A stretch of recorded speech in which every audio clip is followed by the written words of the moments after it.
Hello बच्चों, नमस्कार। Good morning all of you. आइए दोस्तों, आज हम यहाँ पे एक नया टॉपिक लेके आए हैं आपके लिए, जिसका नाम है यूक्लिड्स डिवीज़न लेमा। तो यहाँ पे क्लास 10th के लिए और ये बहुत ही ज़्यादा उपयोगी होने वाला है, क्योंकि यूक्लिड्स लेमा हम यहाँ पे अध्ययन करने वाले हैं। यूक्लिड्स लेमा क्या होता है, ये कैसे जो है डिफाइन होता है और किस सेट पे ये डिफाइन होता है, इसके बारे में हम जानकारी लेंगे। और इसके बाद हम जो है बात करेंगे, कुछ एग्जाम्पल्स के बारे में बात करने वाले हैं। और इसके बाद जो है हमारे पास यूक्लिड्स डिवीज़न एल्गोरिथम क्या होता है, उसके पॉइंट ऑफ व्यू से हम बात करने वाले हैं। और आपके एग्जामिनेशन हॉल में आपसे पूछ लिया जाता है कि फाइंड HCF यानी highest common factor with the help of Euclid's division algorithm. तो उसके बारे में हम बात करना चाहेंगे। अगर समय रहा तो हम यहाँ पे बात कर लेंगे, नहीं तो हम नेक्स्ट वीडियो में आपको प्रोवाइड कर लेंगे। ठीक है, तो आइए देखते हैं कि यूक्लिड्स डिवीज़न लेमा क्या होता है, इसका स्टेटमेंट क्या होता है, इसको हम कैसे समझ सकते हैं। तो इसके बारे में आइए हम थोड़ी सी परिचर्चा कर लेते हैं। तो जैसे देखिए, इसका स्टेटमेंट क्या लिखा हुआ है, आपको बोर्ड पे दिख रहा होगा। तो इस स्टेटमेंट में पढ़ने का प्रयास करता हूं और इसको अपने कॉपी में भी नोट करते चले जाइएगा। तो देखिए, इसमें लिखा हुआ है let small a be a non-zero integer and b be the any integer। मतलब a आपका कोई भी नॉन जीरो इंटीजर है, b आपका कोई भी दूसरा इंटीजर है, तब हमारे पास क्या मिलने वाला है, then there exist two integers। तब हमारे पास दो इंटीजर एग्जिस्ट करेंगे इस प्रकार, यानी सच दैट कि b is equals to a into q plus r, where r is lies between 0 and modulus of a। तो ये तो था आपका यूक्लिड्स डिवीजन लेमा का स्टेटमेंट। अब इसको हम समझने का प्रयास करते हैं कि इसमें हमको क्या क्या गिवन है, ये किस बेस पे आधारित है। तो इसके बारे में अब थोड़ा सा एक्सप्लेनेशन करने का हम लोग प्रयास करते हैं। तो आइए यहाँ पे देखते हैं कि लिखा हुआ है कि b बराबर a into q plus r, where r lies between 0 to modulus of a। यहाँ पे इक्वल का साइन लगा हुआ है, यहाँ पे स्ट्रिक्टली लगा हुआ है। ठीक है, यानी मॉडुलस a से जो है r की वैल्यू क्या होगी, छोटी होगी। ठीक है, तो यहाँ पे क्या करना है, थोड़ा इसके नॉमेनक्लेचर पे हम बात कर लेते हैं। ये क्या है, b को हम बोल देंगे डिविडेंड यानी भाज्य बोल देंगे, a को हम बोल देंगे डिवाइजर यानी भाजक बोल देंगे, q को हम क्या बोलेंगे, कोसेंट बोल देंगे यानी भागफल बोल देंगे, r को हम क्या बोल देंगे, रिमाइंडर बोल देंगे अर्थात शेषफल बोल देंगे। और जहां पे रिमाइंडर आपका कहां से कहां लाई कर रहा है, 0 से मॉडुलस ऑफ a, यानी डिवाइजर से छोटा होना चाहिए रिमाइंडर। आप लोगों ने भाग प्रणाली आप लोगों ने सीखा है और भाग देना बहुत अच्छे से जानते हैं, तो उसको मेंटेन करिए अपने माइंड में कि हमारे पास क्या होता था, मैं किसी नंबर को किसी नंबर से डिवाइड करता था, हमारे पास एक कोसेंट आता था मानी भागफल आता था, और बाद में हमको एक रिमाइंडर मिल जाता था अगर एब्सोल्युटली नहीं डिविजिबल होती थी क्वांटिटी तब। तो उस समय रिमाइंडर क्या होता था, देखिए कि उससे क्या होता था, जो डिवाइजर होता था यानी भाजक होता था उससे छोटा हमेशा रहता था, तो हम वहीं पे स्टॉप कर देते थे, आप अपनी प्रोसेस वहीं पे स्टॉप कर देते थे। तो वहां पे आप बता देते थे कि आपका भागफल इतना आया और आपका रिमाइंडर इतना आया। ठीक है, वहीं पे स्टॉप कर देते। तो जो ये यूक्लिड्स साहब थे, ये ग्रीक मैथमेटिशियन थे, इन्होंने नंबर थियरी में बहुत बड़ा योगदान दिया है। ठीक है, और इन्होंने क्या किया है कि उस जो भाग मेथड है उसी को थोड़ा सा एक्सटेंडेड फॉर्मेट में इसको प्रस्तुत करने का उन्होंने क्या किया, प्रयास किया। और जिसके चलते हम आगे चल करके देखेंगे कि HCF कैसे फाइंड करते हैं, HCF निकालने का कितना अच्छा तरीका इन्होंने दिया है। उसी को हम जो है भाग विधि से बोलते हैं कि HCF निकालना। ठीक है, तो इनकी मेथोडोलॉजी एक बेस बन सकता है आपके HCF के लिए, और आगे के जो डिविजिबिलिटी के टॉपिक्स हैं उसके लिए भी आपका ये बेस बन सकता है।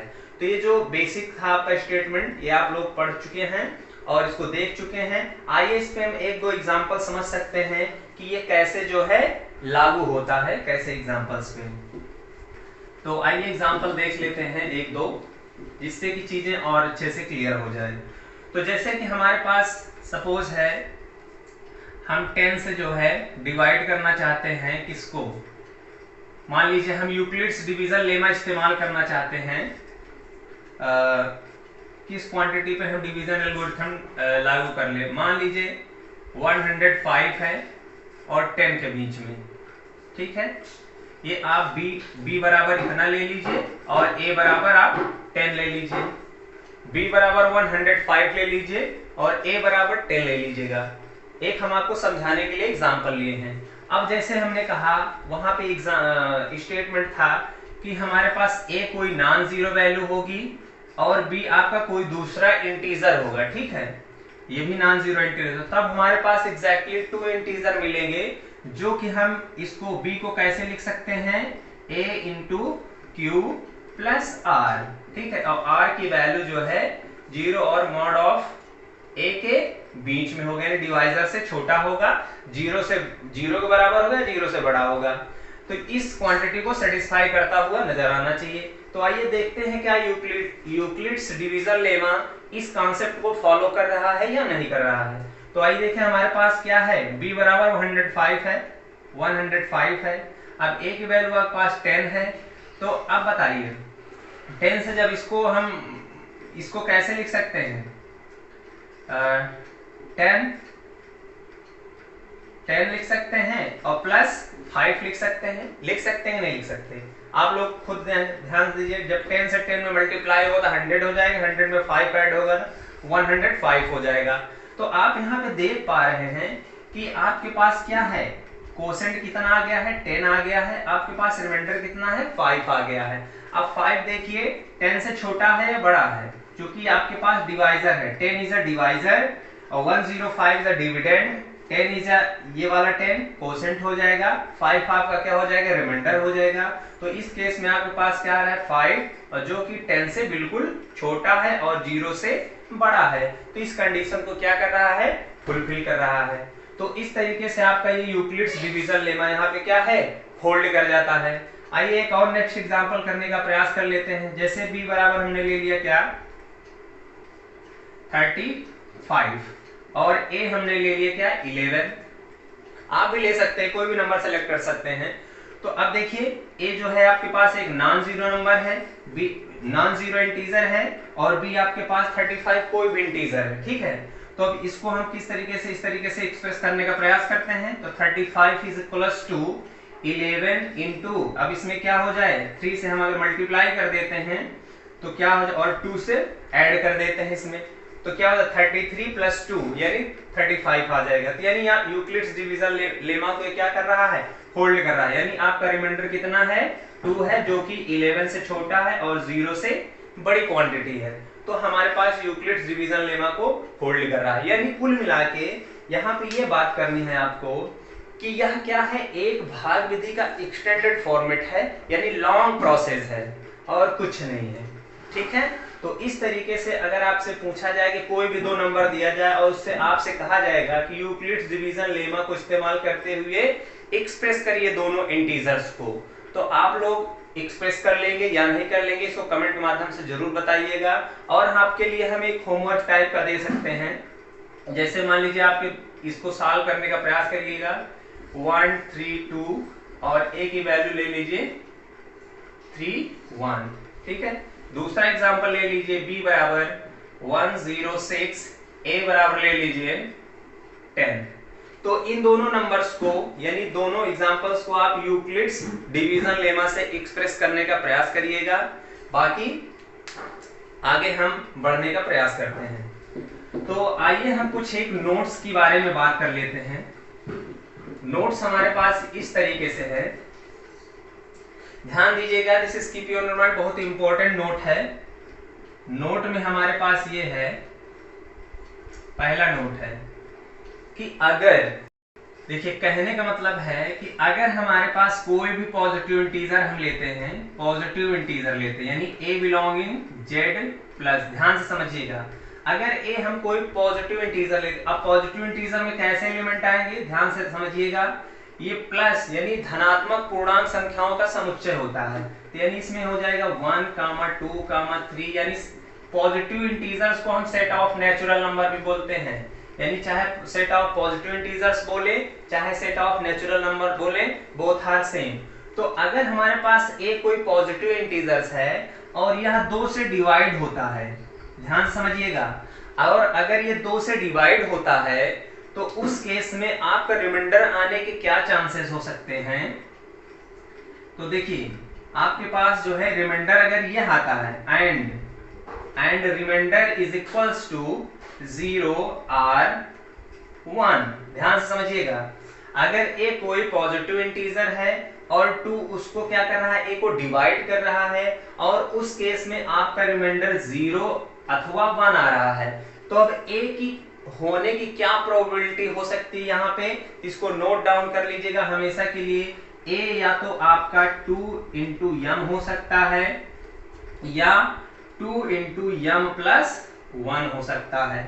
ये आपके पास एक रूल यहाँ पे रिजल्टेंट बनने को तैयार हो जाता है, यानी 2m फॉर्मेट का होगा अगर रिमाइंडर 0 आएगा, और अगर रिमाइंडर 1 आएगा तो उसका फॉर्मेट क्या हो जाएगा, 2m plus 1 हो जाएगा, जहां पे स्मॉल m आपका सेट ऑफ इंटीजर से बिलोंग करेगा। यानी ये क्वांटिटी पॉजिटिव होनी चाहिए, तो पॉजिटिव होने के लिए आपका z+ से जाना चाहिए इसको, ठीक है। तो इस तरीके से आपका ये हो जाएगा। इसी तरीके से और 2 केसेस हैं, जैसे आप देख सकते हैं कि अगर a आपका कोई पॉजिटिव इंटीजर से सिलेक्ट किया गया है, ठीक है, और वो 3 से डिविजिबल है, यानी 3 उसको डिवाइड करता है, और इस केस में रिमाइंडर अगर आपके पास 0 अथवा 1 अथवा 2 आने की प्रोबेबिलिटी बनती हो। देखिए 3 डिवाइजर है तो आपका रिमाइंडर 100% 3 से स्ट्रिक्टली छोटा होगा, यानी आपका रिमाइंडर हमेशा, मैंने बताया यूक्लिड डिवीजन लेमा से कि रिमाइंडर की प्रोबेबिलिटी क्या है, 0 होगा या 0 से बड़ा होगा और डिवाइजर से छोटा होगा, यानी उसके मॉडुलस का मतलब होता है कि पॉजिटिव क्वांटिटी, यानी डिवाइजर अगर नेगेटिव है तो उसको पॉजिटिव बना लिया जाता है।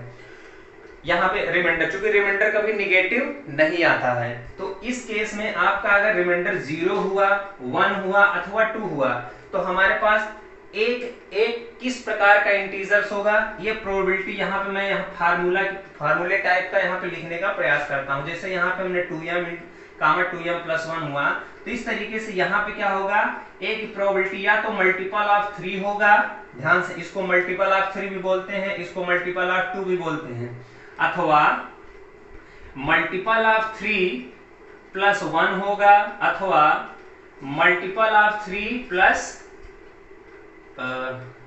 2 होगा।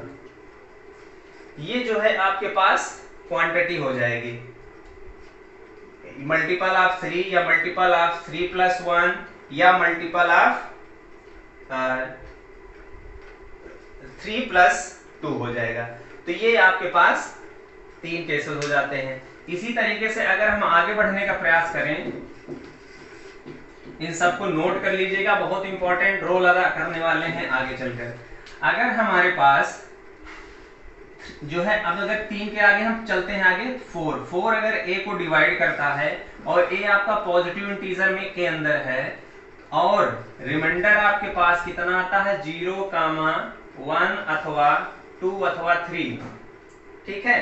ये अगर आपके पास रिमाइंडर आते हैं तो हमारे पास a की क्या प्रोबेबिलिटी हो सकती है, या तो मल्टीपल ऑफ 4 होगा, या तो मल्टीपल ऑफ 4 प्लस 1 होगा, या मल्टीपल ऑफ 4 प्लस 2 होगा, या मल्टीपल ऑफ 4 प्लस 3 होगा। ये आप चेक भी कर सकते हैं। m की वैल्यू यहाँ पे पॉजिटिव इंटीजर रखिए, अब रिमाइंडर जो आएगा, अगर रिमाइंडर 0 आएगा तो उस a आपके just like as a 4m, अगर रिमाइंडर 1 आएगा just like as a 4m plus 1, अगर रिमाइंडर 2 आएगा just like as a 4m plus 2, अगर रिमाइंडर 3 आएगा तो just like as a 4m plus 3 हो जाएगा, ठीक है। तो इस तरीके से आप यहाँ पे चीजों को समझ सकते हैं। अगर इसको हम वेरीफाई करने का प्रयास करें तो यहाँ पे जैसे, चलिए एक वेरीफाई करने का प्रयास कर लेते हैं। जैसे अगर हमारे पास कौन सा, ये वाला कंसीडर कर लेते हैं, जब रिमाइंडर आपका 1 आता है, तो अब ऐसी कौन सी क्वांटिटी है जो a बराबर हम ले लें तो 4 उसको डिवाइड करें तो रिमाइंडर 1 आए। तो जैसे a अगर हम ले लेते हैं 17, तो आई थिंक इसमें रिमाइंडर 1 आएगा। तो यानी अगर हम 4 से डिवाइड करते हैं 17 को तो कैसे लिख सकते हैं यूक्लिड्स डिवीजन लेमा से? 17 can be written as 4 into 4 plus 1, अर्थात रिमाइंडर यहाँ पे 1 आ चुका है। तो इस तरीके से हमारे पास m की वैल्यू कितनी यहाँ पे ले लिया गया है, m की वैल्यू यानी आपके पास 4 है। तो इस तरीके से आप m की वैल्यू चेंज करते रहेंगे और आपको multiple of 4 multiple of 4 plus 1 multiple of 4 plus 2 multiple of 4 plus 3 की वैल्यूज आपको मिलती रहेंगी। तो कहने का मतलब यहाँ पे ये है रिजल्टेंट, हम आपको जो बताना चाहते हैं ये है कि अगर 2 डिवाइड करेगा a का, यानी a आप ध्यान रखिएगा z प्लस से है, ठीक है। अगर 2 डिवाइड किया a को और रिमाइंडर आपका रहा 0 अथवा 1, तो आपके पास a की क्वांटिटी क्या हो जाएगी? Multiple of 2। इधर के लिए क्या हो जाएगी? a की value multiple of m plus 1। अगर 3 डिवाइड किया a को और रिमाइंडर रहा 0, 1, 2, तो इस केस में a की वैल्यू क्या हो जाएगी? Multiple of 3। 1 रहा रिमाइंडर तो क्या हो जाएगा? a आपके पास मल्टीपल ऑफ 3 प्लस 1। अगर 2 रहा आपका रिमाइंडर तो a की वैल्यू क्या हो जाएगी? Multiple of 3 plus 2। ये डायरेक्ट आप लोग याद रखिएगा चीजों को। इसी तरीके से 4 का भी हो सकता है। तो आई थिंक ये चीजें आपको अच्छी लगी होंगी और इसके आगे हम कल बात करने वाले हैं, नेक्स्ट डे बात करने वाले हैं यूक्लिड डिवीजन एल्गोरिथम क्या होता है और वहां से हम कैसे जो है फाइंड करते हैं HCF यानी highest common factor of the given 2 or more than 2 distinct numbers. तो तब तक के लिए दोस्तों जय हिंद जय भारत।